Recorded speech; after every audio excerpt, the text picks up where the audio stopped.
अभी समाज व्यवस्था, कुटुंब व्यवस्था और स्त्री पुरुष संबंध, स्त्री जाति पुरुष जाति, ये 4 बातें हैं जिसके ऊपर पूर्ण रूप से पश्चिम का पैराडिम हावी हो गया है।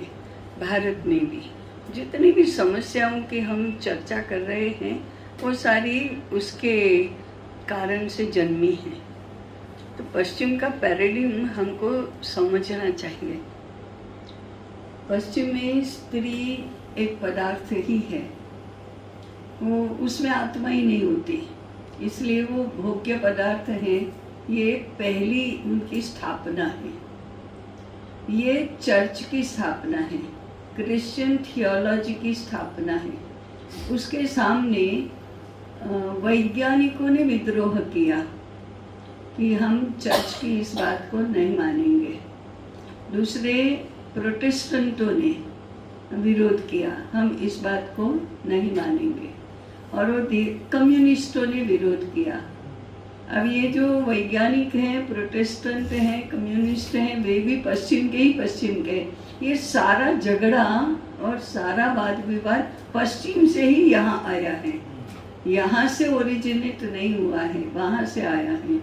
तो स्त्री जाति के बारे में तो ये है, पुरुष जाति ही जिंदा है। और स्त्री ने पुरुष को पाप करने के लिए ललचाया, क्योंकि क्रिश्चियन थियोलॉजी के भगवान ने एडम को गार्डन ऑफ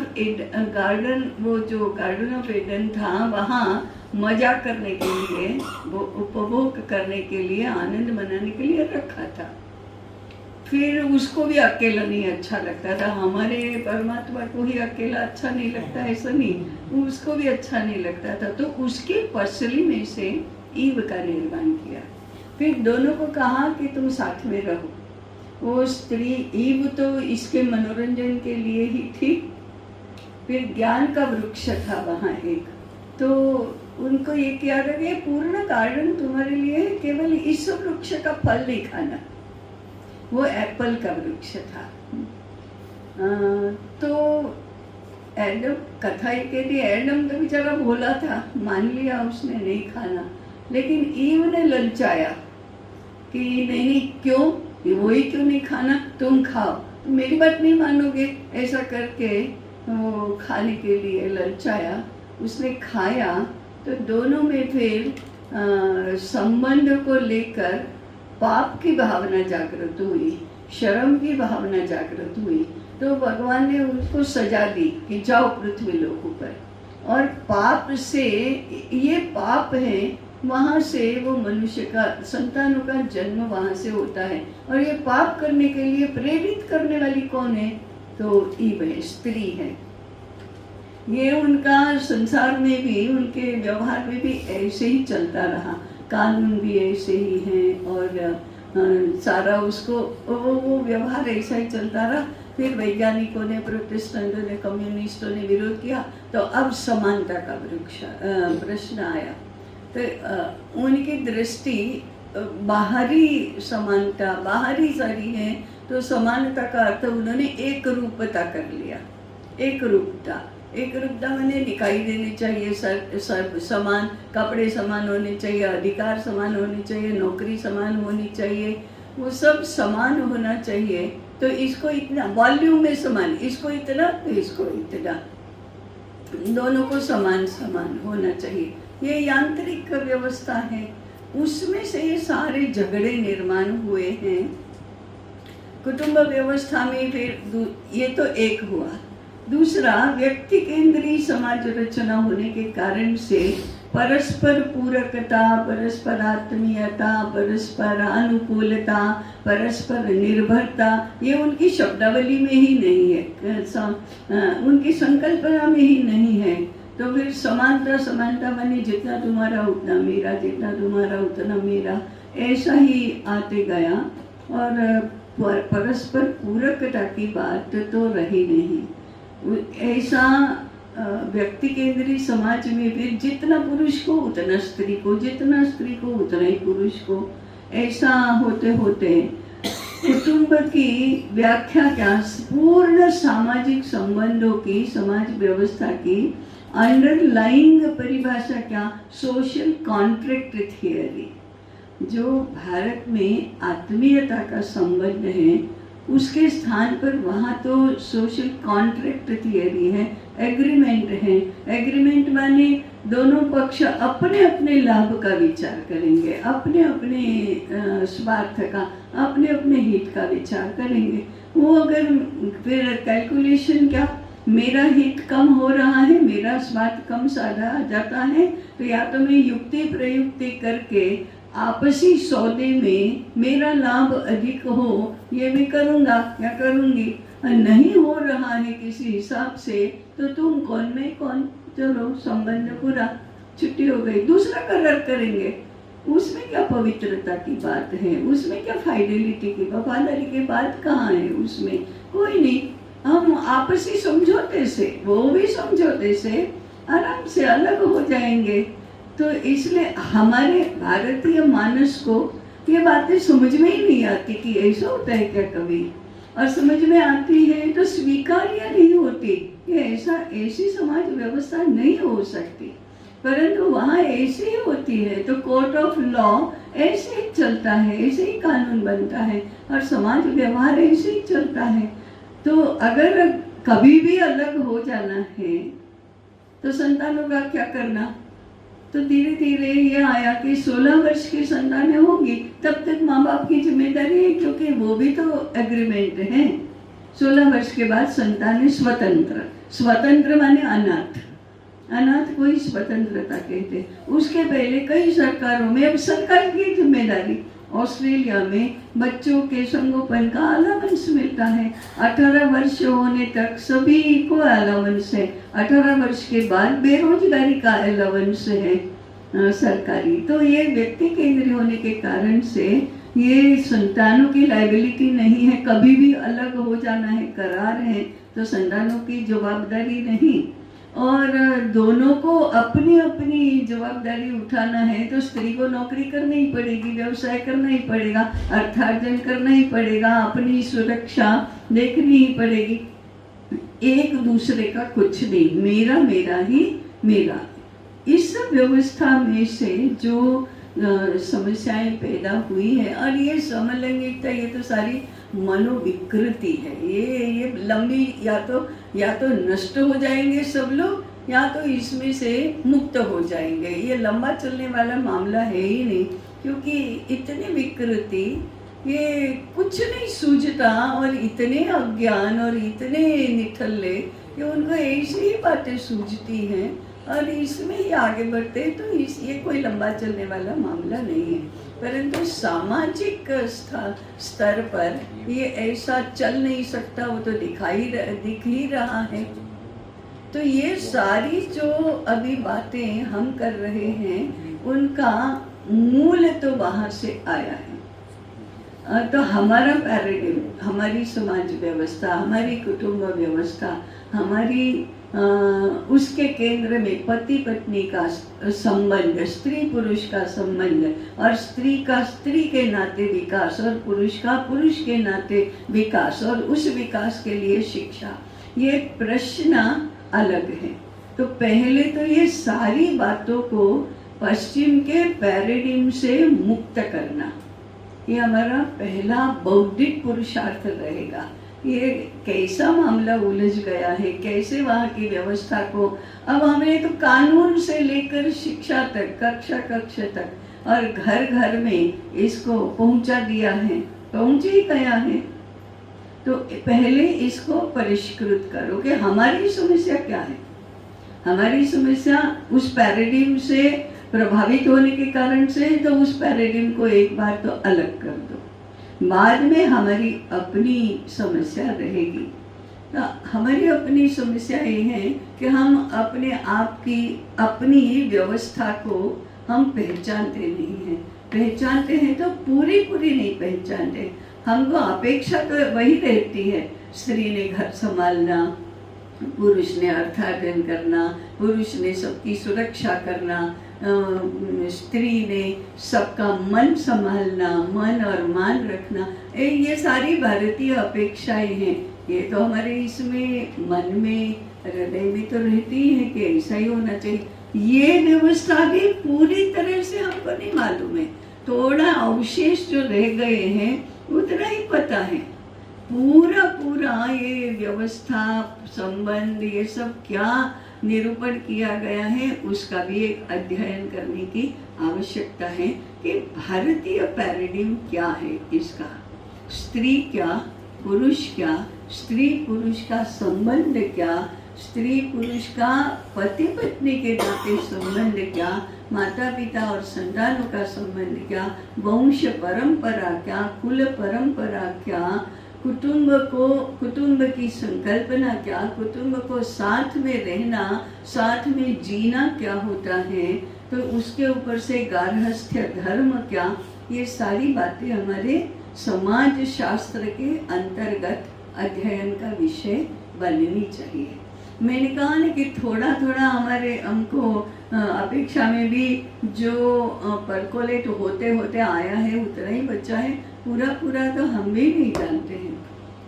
उदाहरण के लिए अगर छोटी सी बात बताई तो वर वधू चयन वाला हमारा जो पाठ्यक्रम चलता है उसमें एक बार प्रश्नावली बनाई थी और उसमें एक प्रश्न था, पति परमेश्वर है, आपका क्या कहना है? दोनों ही थे, लड़कियां भी थी, युवतियां भी थी और युवक भी थे। आपका क्या कहना? युवतियां रिफ्लेक्स एक्शन की तरह पति परमेश्वर है, ये उत्स्फूर्त उनका प्रतिसाद था। लड़कों का, युवकों का प्रतिसाद क्या था? मन में तो एकदम अच्छा लगा, हाँ हाँ मैं किसी का परमेश्वर हो सकता हूँ, परंतु संकोच हुआ, नहीं नहीं परमेश्वर तो नहीं, मित्र है तो ठीक है, क्योंकि अभी तो इतना भी नहीं नसीब हो रहा है, तो फिर इतना तो ठीक है। ये उनका प्रतिसाद था। तो स्थिति कहाँ है? पति परमेश्वर मानने के लिए ना तो युवतियां तैयार है, ना युवक तैयार है, ना प्रौढ़ स्त्री पुरुष भी तैयार है। देख लिया 7 जन्म का संबंध।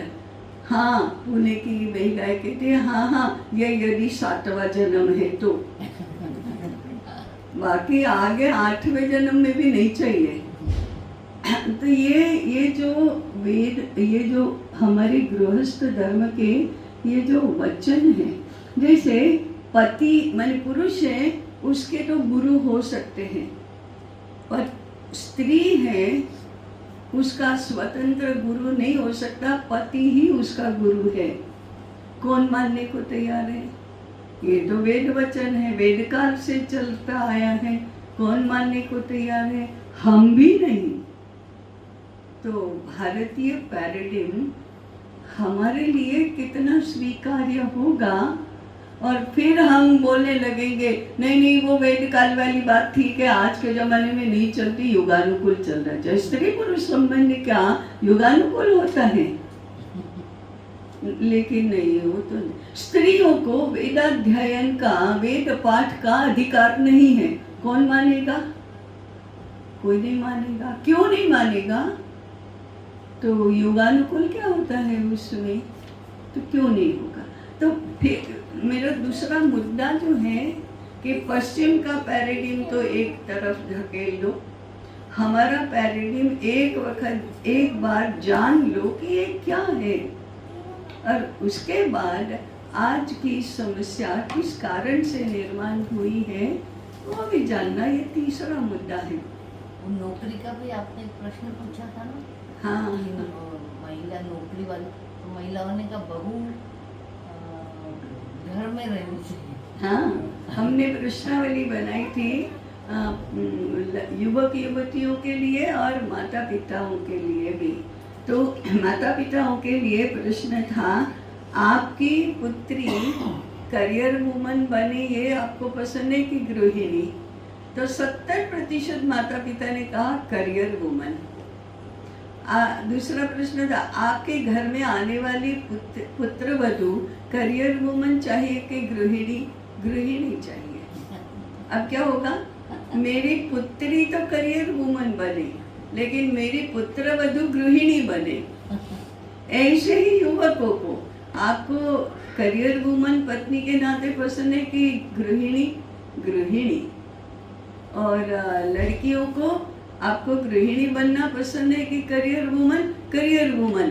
कैसे विवाह कैसे होगा और घर कैसे चलेगा?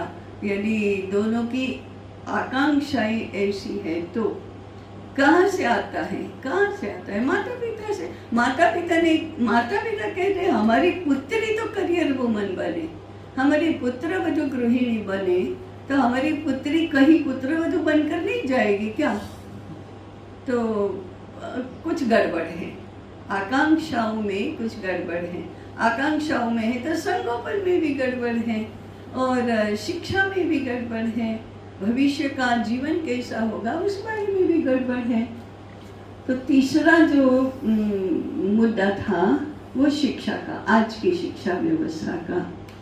आज जितनी भी शिक्षा है, घर में तो है नहीं, समाज में है नहीं, विद्यालय में जो कोई भी शिक्षा है और जिसमें से करियर बनना है, करियर ही बनना है और कुछ नहीं बनना है, जिसमें से करियर बनना है वह पुरुष सापेक्ष ही है।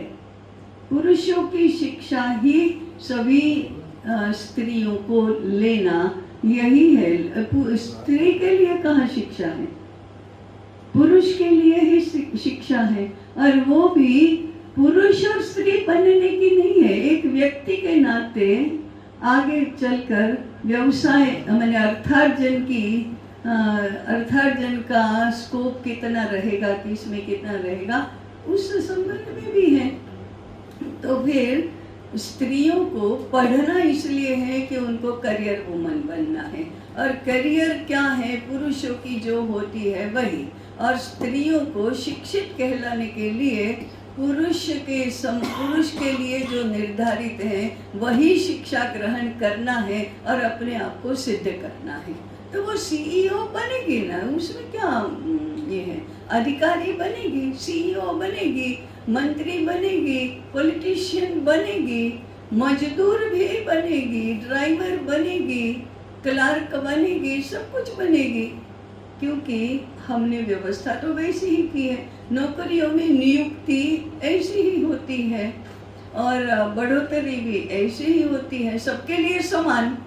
तो समान माने एक रूप, तो पहले तो व्याख्या में ही गड़बड़ है कि समान माने एक रूप नहीं, परंतु हम एक रूप ही कर देते हैं।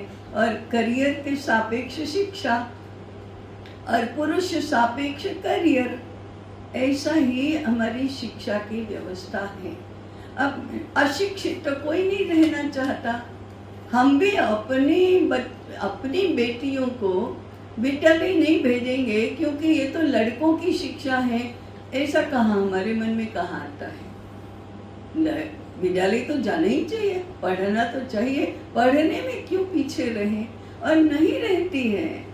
लड़कियों ने भी कमर कसी है, कमर में नहीं, स्वाभाविक है, कंपटीशन में आगे जाती है, नियुक्ति में उनको आगे जाना ही है, हो जाता है, दिखा देंगे। अच्छा, हमको नहीं समझता कुछ भी, हम दिखा देते हैं, तो दिखा देना तो चल रहा है अभी। और शिक्षा की व्यवस्था भी ऐसी ही हुई है, तो हमें इस शिक्षा को पुरुष सापेक्ष, स्त्री सापेक्ष ऐसा कुछ तो करना होगा। स्त्रियों के लिए स्त्री की शिक्षा, पुरुषों के लिए पुरुषों की शिक्षा, ऐसा तो करना होगा।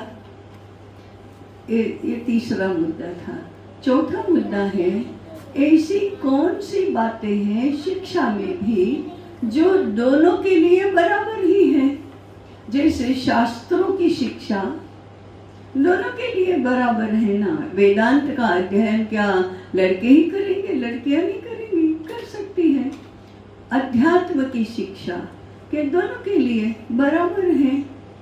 तो शास्त्रों का अध्ययन, कला, संगीत, दोनों के लिए बराबर है, योग दोनों के लिए बराबर है, कोई भी कला का क्षेत्र हो दोनों के लिए बराबर ही है। इवन शस्त्र संचालन दोनों के लिए बराबर है। झांसी की रानी थी, शस्त्र और शास्त्र दोनों की शिक्षा थी। और रामायण काल में क्या स्त्रियों को शस्त्र संचालन नहीं आता था? आता था। यवन माने सेना भी महिलाओं का पथक तो होता ही था। वो कोई असंस्कारी माने कुलीन घर की महिलाएं नहीं थी, ऐसा नहीं है, कुलीन घर की महिलाएं थी। तो शिक्षा तो प्राप्त शास्त्रों की भी करना, शस्त्र भी की भी करना, व्यापार वाणिज्य की भी करना, कारीगरी की भी करना। क्या दर्जी के घर की लड़की को कपड़े सिलना नहीं आता? आता ही है।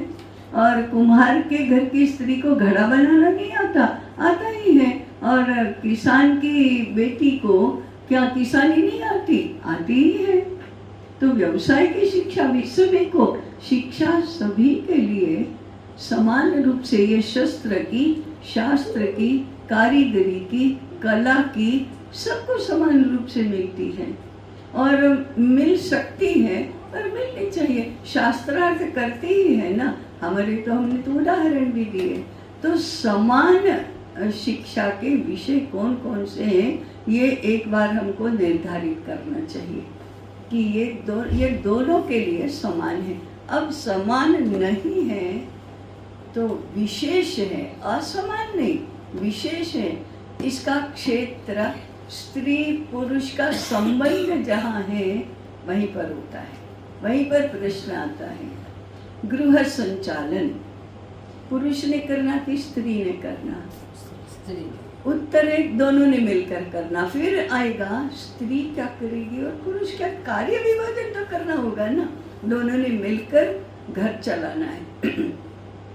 अब इसमें कार्य विभाजन तो होगा, तो फिर स्त्री ने ये करना, पुरुष ने ये करना। दोनों को परस्पर पूरक होना, परस्पर सहमति होना। तो आदर्श स्थिति तो ये रही, दोनों मिलकर तय करे कौन क्या करेगा। वो तो सरल है। कब सरल है? स्पर्धा नहीं परंतु प्रेम है तब सरल है। आत्मीय संबंध है तो सरल है।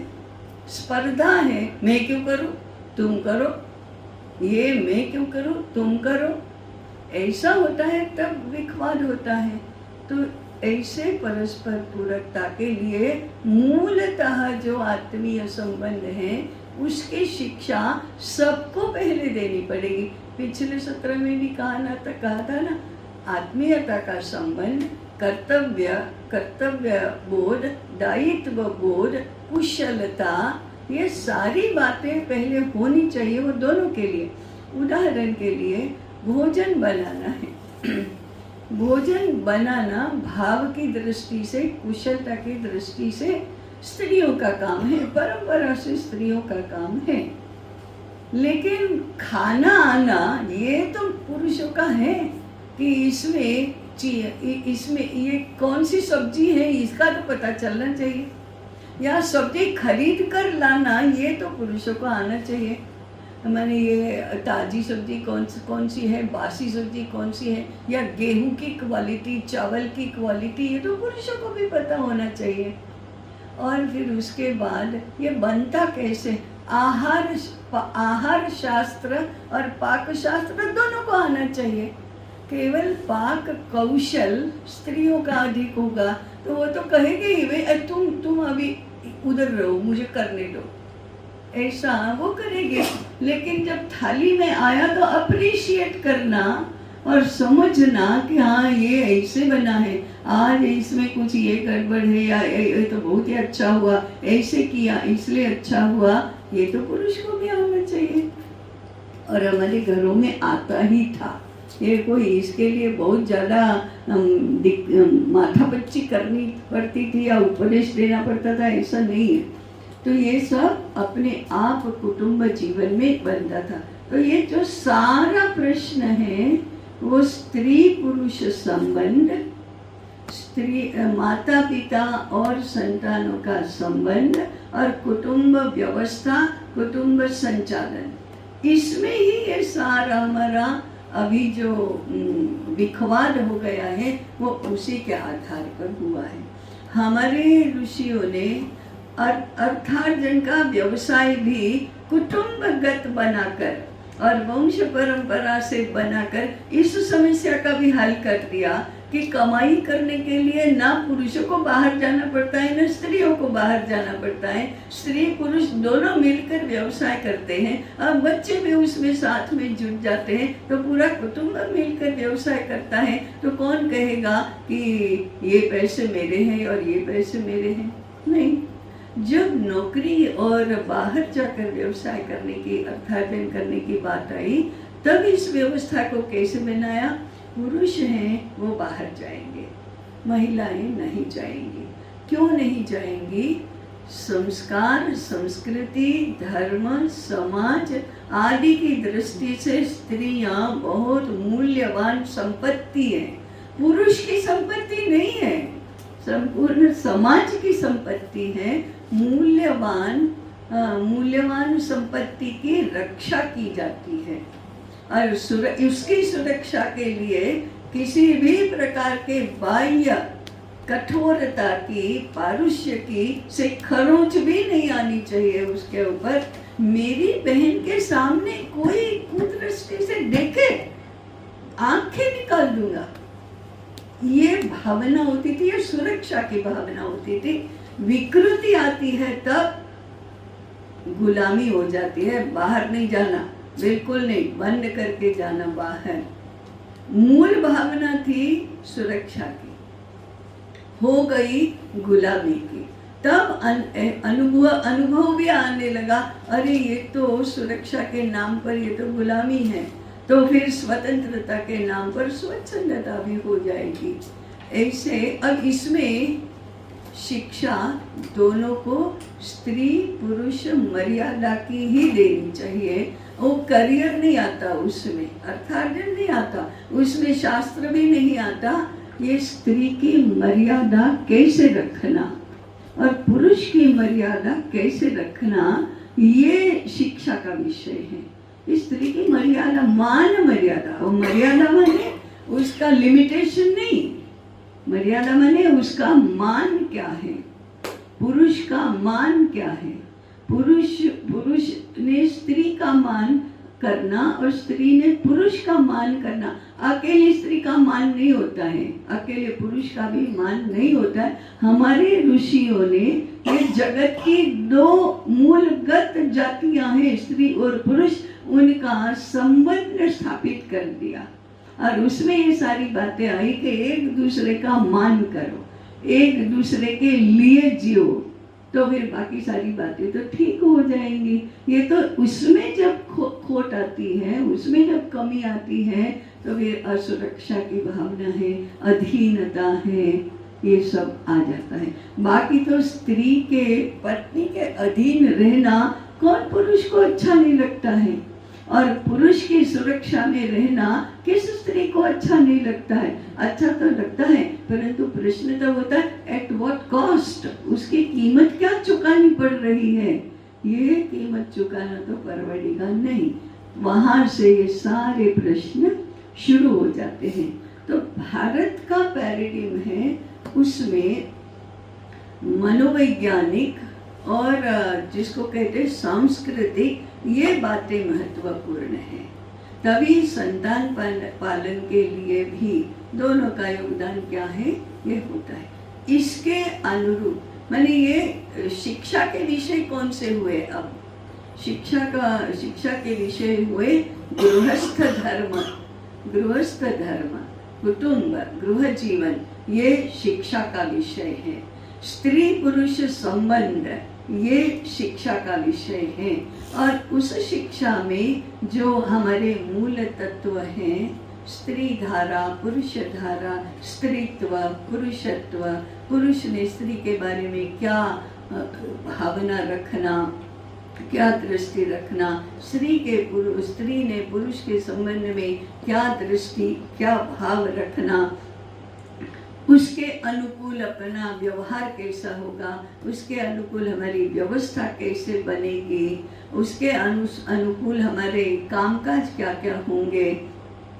तो हमारे यहाँ जो गृह्य सूत्र है, सूत्र ग्रंथों में गृह्य सूत्र भी हैं, गृहस्थ धर्म का पालन, ये जो है उसमें इन सभी बातों की चर्चा की गई है, उसका हिसाब लिया गया है, दखल ली गई है कि इसको हमें ठीक करना होगा। उसमें से बहुत सारे सूत्र आए हैं। श्वशुरे साम्राज्ञी भव, तुम्हारे घर में तुम साम्राज्ञी बनो। कभी कभी क्या होता है फिर ये गृह लक्ष्मी, गृह साम्राज्ञी, गृहिणी, गृहम उच्यते, ये सारा आ जाता है। उस तो लक्ष्मी और विष्णु तो साथ में ही होते हैं, तो गृह स्वामिनी होती है। हाँ ठीक है, गृह स्वामी भी तो होता है। तो स्वामी का स्त्रीलिंग स्वामिनी है, स्वामिनी का स्त्रीलिंग स्वामी है। ऐसे दोनों का एक साथ विचार किया गया है। तो ये जो हमारा गृह्य सूत्र है, हमारे वेदों के बाद ब्राह्मण ग्रंथ है, आरण्यक ग्रंथ है, उपनिषद ग्रंथ है, ये सारा वेदों का ही विस्तार है। उसमें जो ब्राह्मण ग्रंथ है वो पूरा का पूरा गृह संचालन, गृहस्थों के लिए है, गृहस्थी कैसी चलाना इसके लिए है। और ये जितने भी हम स्त्री शिक्षा, पुरुष शिक्षा के प्रश्नों की बात कर रहे हैं, और आज जो समस्या स्त्रियों को लेकर, पुरुषों को लेकर है, वो सारी कुटुंब जीवन और स्त्री पुरुष संबंध, और स्त्री और पुरुष, हम सारा कुटुंब जीवन स्त्रियों का पुरुष सापेक्ष और पुरुषों का स्त्री सापेक्ष ही होता है। और दोनों मिलकर, जब ये इन्होंने कहा ना कि दोनों अकेले में इन आइसोलेशन अपूर्ण है, दोनों मिलकर पूर्ण बनते हैं, वो कुटुंब जीवन में है। अध्यात्म के क्षेत्र में सब अकेले ही हैं। न वा अरे पत्युः कामाय पतिः प्रियो भवति, आत्मनस्तु कामाय पतिः प्रियो भवति। याज्ञवल्क्य मैत्री को कहते हैं, पति पति के लिए प्रिय नहीं होता, मैं विधवा हो जाऊंगी इस चिंता के कारण से प्रिय होता है। अध्यात्म में पति पत्नी पत्नी नहीं होती, पति नहीं होता, दोनों अकेले इंडिविजुअल ही होते हैं। वहाँ कोई प्रश्न नहीं है, वहाँ कोई प्रश्न नहीं है। पुरुष सापेक्ष स्त्री और स्त्री सापेक्ष पुरुष, ये गृहस्थाश्रम में होता है। हाँ, वानप्रस्थ में जब दोनों साथ में होते हैं तब भी होता है, संन्यास्त में नहीं होता है। संन्यास्त में स्त्री सापेक्षता, पुरुष सापेक्षता नहीं, स्त्री के कर्तव्य पुरुष के कर्तव्य नहीं होते, सन्यासी के कर्तव्य वही होते हैं। सन्यासी के कर्तव्य समाज के प्रति, सन्यासी के कर्तव्य अपने प्रति, वो अपने लिए जीना सन्यासी के लिए ही होता है, बाकी किसी को केवल अपने लिए जीना नहीं होता है।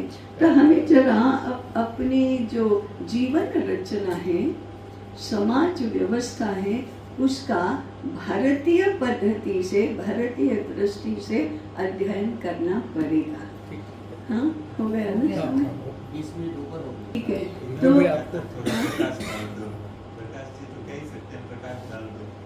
ऐसे हमारे कल से लेकर एक से बढ़कर एक हमारे अधिक गंभीर अध्ययन के विषय खुलने लगे हैं।